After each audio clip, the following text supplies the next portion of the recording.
ഇന്ന് നമുക്കിപ്പോൾ ഒരു ഗെറ്റ് റെഡി വിത്ത് മീ ആയാലോ. ഞാനങ്ങനെ സാധാരണ ഒരുപാട് മേക്കപ്പ് ചെയ്യുന്ന ആളല്ല. നമ്മൾ സൺസ്ക്രീനും പൗഡറും ഇടുന്നതാണ് എൻ്റെ ഒരു സാറ്റിസ്ഫാക്ഷൻ ലെവൽ എന്ന് പറയുന്നത്. പിന്നെ ഒരു പൊട്ടും വേണം കേട്ടോ. ഈ ഒരു ലിപ് ബാം അടിപൊളിയാണ്. നമ്മുടെ pH ലെവൽ അനുസരിച്ചിട്ട് ആ ഒരു കളർ ചേഞ്ച് ആയിക്കൊണ്ടിരിക്കും. ഫൗണ്ടേഷൻ ഇടുമ്പോഴൊക്കെ എനിക്ക് ഭയങ്കര ഓവർ മേക്കപ്പ് ആയിട്ടാണ് എനിക്ക് ഫീൽ ചെയ്യാറുള്ളത്. പക്ഷേ കല്യാണങ്ങളൊക്കെ ഉണ്ടെങ്കിൽ മാത്രമാണ് ഈ ഒരു ലെവൽ മേക്കപ്പ് ഞാൻ പിടിക്കുന്നത്. പിന്നെ എന്തായാലും ഇന്ന് വീഡിയോ എടുക്കല്ലേ, കുറച്ച് ആയിക്കോട്ടെ എന്ന് വെച്ചു. നമ്മൾ എഫ് സീരീസ് ഡ്രോപ്പ് ക്രീം നല്ലതാണ് കേട്ടോ, നല്ലൊരു ഗ്ലോ എഫക്റ്റ് ഒക്കെ കിട്ടും എന്നൊക്കെ പറയുന്നുണ്ട്. കിട്ടിയില്ലേ. പിന്നെ ഒരു പൊട്ട് കുത്തുന്നത് എനിക്ക് ഭയങ്കര മസ്റ്റായിട്ടുള്ളൊരു കാര്യമാണ്. ഒന്നില്ലെങ്കിലും എൻ്റെ മുഖത്ത് പൊട്ടുണ്ടായിരിക്കണം കേട്ടോ. ഐബ്രോ ഫില്ല് ചെയ്യുമ്പോൾ എല്ലാവരും പറയും ദിഗംബരനെ പോലുണ്ടെന്ന്. ഇതിനൊക്കെ ഒരു കഴിവ് വേണം. എനിക്ക് ആ കഴിവില്ല. പിന്നെ കണ്ണിൽ ഞാൻ യാതൊരുവിധ ഇമ്പോർട്ടൻസും കൊടുക്കാറില്ല. കാരണം ഒരു മീൻകണ്ണാണ് എൻ്റെ, അതായത് ഒട്ടും കാണാനില്ലാത്തൊരു കണ്ണാണ് കേട്ടോ എൻ്റെ. പിന്നെ നമ്മുടെ ലിപ്സ്റ്റിക്ക് ആ ഒരു ബാമം മാച്ച് കളഞ്ഞതിന് ശേഷം കണ്ടോ, ആ ഒരു ടിൻറ്റ് ഇങ്ങനെ നിൽക്കും ലിപ്പിൽ, വൈകുന്നേരം വരെ നിന്നോളും.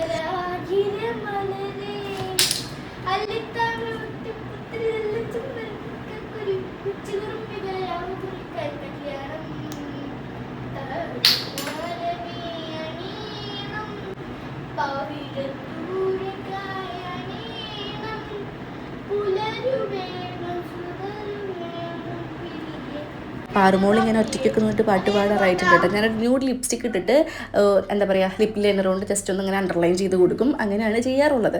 ഇനി പിന്നെ മുടി അയച്ചിട്ടു കേട്ടോ. ഇനി നമുക്ക് മുറ്റത്തേക്ക് ഇറങ്ങാം. എൻ്റെ ഡ്രസ്സ് ഞാൻ കാണിക്കാം. എനിക്ക് ഭയങ്കര ഇഷ്ടപ്പെട്ട ഒരു കോമ്പിനേഷനാണിത്. ഒരു വയലറ്റും ഇതൊരു പീക്കോക്ക് പച്ച എന്നൊക്കെ പറയും അല്ലേ, സോറി അല്ലേ, അതെ, തത്തമ്മ പച്ച കളർ ഷാളൊക്കെയാണ്. നല്ല ഭംഗിൻ്റെ ഒരു കോമ്പിനേഷൻ നേരിട്ട് കാണാനായിട്ട്. വയലറ്റ് ഭയങ്കര ബ്രൈറ്റ് ആയിട്ടുള്ള കളറാണ്, വീനക്കാണ് വരുന്നത് കേട്ടോ.